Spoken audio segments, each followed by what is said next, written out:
I find that our lives are stories. The stories that we tell and the stories that others tell of us. And in between the two are the stories that we live out with each other every single day that we are blessed with. The stories that we live out daily are the most true mirror of the people that we are, and they exist somewhere in between the stories we tell and those that are told of us. The story of Thomas is remembered by many as Doubting Thomas, though I've always taken issue with this title. To me, Thomas believes. He just happened to miss a day, and we've all done that. To his credit, he returns the next week, and in that moment, Thomas meets the crucified and risen Christ. His desire to see and to touch Jesus is both met and fulfilled. I believe that it is a powerful testament to the person and faith of Thomas that this story is included in the first place. Graduation this year at Capital University is on May 10th, 2025. That will be 21 years after my own commencement as an undergrad.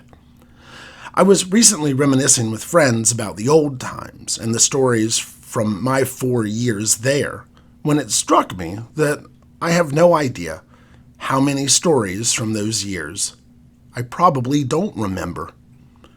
I wonder if I could ask myself, Mother's Day weekend of 2004, at 22 years old, hey, what are the stories you think you'll never forget?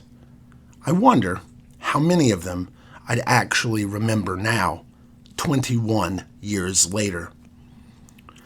The truth I find is that the stories I remember best, the ones that remain the most special, are the ones that involve the people who I have spent my life with, the friends I still see. It wouldn't make any sense if this story of Thomas wanting to see and touch Jesus was simply remembered in a mocking tone.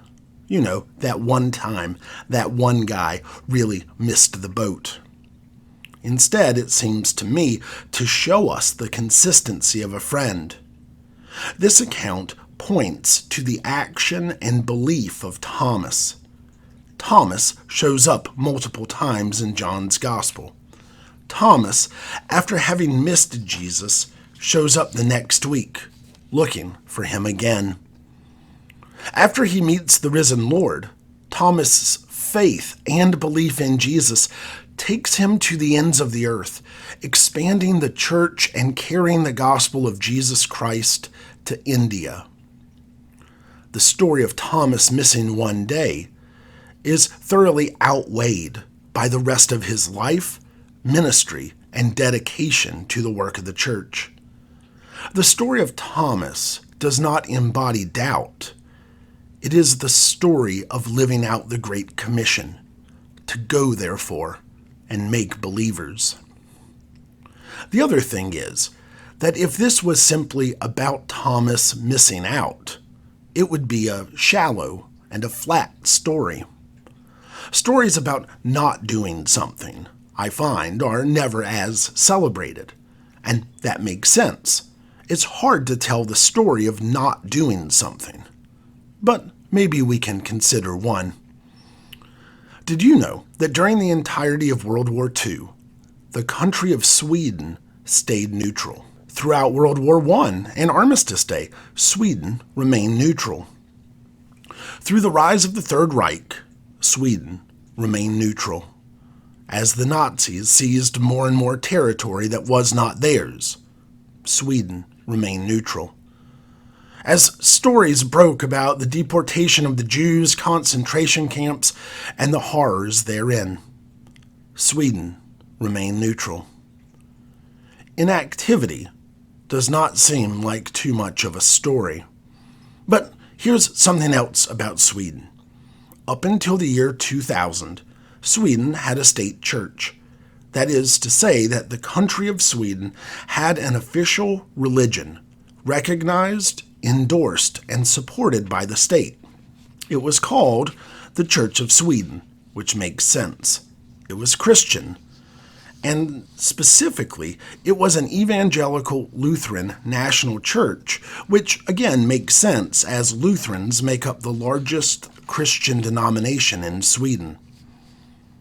So until the year 2000, the Evangelical Lutheran National Church was the official church of Sweden, and Sweden remained neutral during World War II.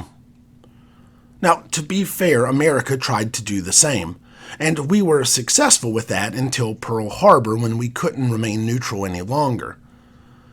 America has never had a state church, to be fair, and we were not responding altruistically, we were goaded into World War II.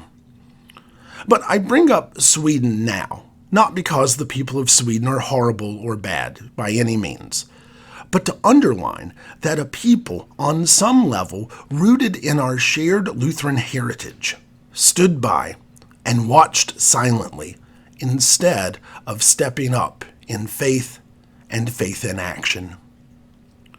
Neutrality in the face of oppression, genocide, and tyranny is not what we as the church are called to do.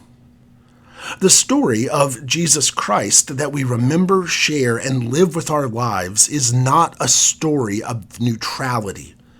It is a story of active care, of standing up to those in positions of power who do not make space and care for the least of these.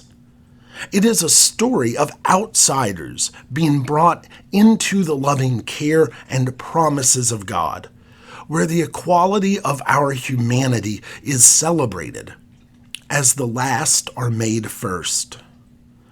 The songs that we share this season about heaven and earth resounding proclaim that Christ has triumphed over sin and death and hatred and emboldened leaders discarding human lives as collateral damage for the gain of wealth and reputation. The story of Thomas is not the remembrance of the thing he didn't do. It doesn't celebrate not showing up. It is the launching pad for everything else he did after, as he responded to the truth of the resurrection with the rest of his life. That is Thomas's story. Not missing, not doubting, not sitting out, but showing up to the best of his ability, not as he ought, but as he was able, and then carrying out the gospel in action for the rest of his days. What is the story that we will tell with the days of our lives? What will we do to share the good news of Jesus Christ, to feed the hungry, to shelter the homeless, to provide for the widow and the immigrant, to offer forgiveness, grace, and peace, not hunt for retribution or retaliation or regality? May we be as brave as Thomas, to live lives that are filled with stories, living out the mission of Christ's church, so that all people will come to know him, Christ, the King of Kings, above all others. Amen.